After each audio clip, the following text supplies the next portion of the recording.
ఈరోజు night dinner కోసం నేను సజ్జ రొట్టెలు చేస్తున్నాను. సజ్జ రొట్టెలు ఏం లేదు, నీళ్లు బాగా మరిగాక పిండి వేసుకొని బాగా కలిపి కాసేపు మూత పెట్టి స్టీమ్ చేసుకోవాలి. 5 మినిట్స్ వదిలేయాలి. దాని తర్వాత పిండి బాగా పిసుక్కుంటూ చిన్న చిన్న రోటీ సైజుకి కావాల్సిన ముద్దలు చేసుకుంటూ బాగా మెదుపుకుంటూ చేయాలి పిండి. అంతే, నార్మల్ చపాతీ ప్రాసెస్లో మనం ఎలా అయితే పిండి చల్లుకుంటూ చేస్తామో యాజ్ ఇట్ ఈజ్ ఇక్కడ సజ్జ రొట్టెకి కూడా అలాగే చేసుకోవచ్చు.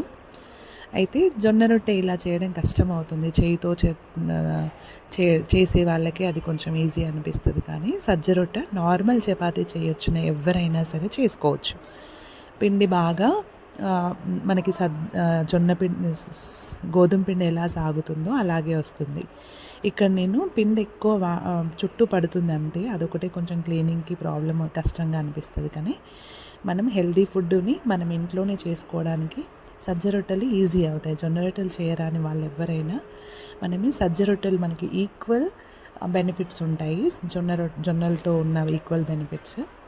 సజ్జలు ఇంకా ఒంటికి వేడి చేస్తాయి. చలికాలంలో చాలా మనము రెగ్యులర్గా సజ్జ రొట్టెలు, సజ్జలతో చేసిన ఏ ఐటెం అయినా మనం చేసుకుంటే మనకి మంచిది హెల్త్కి.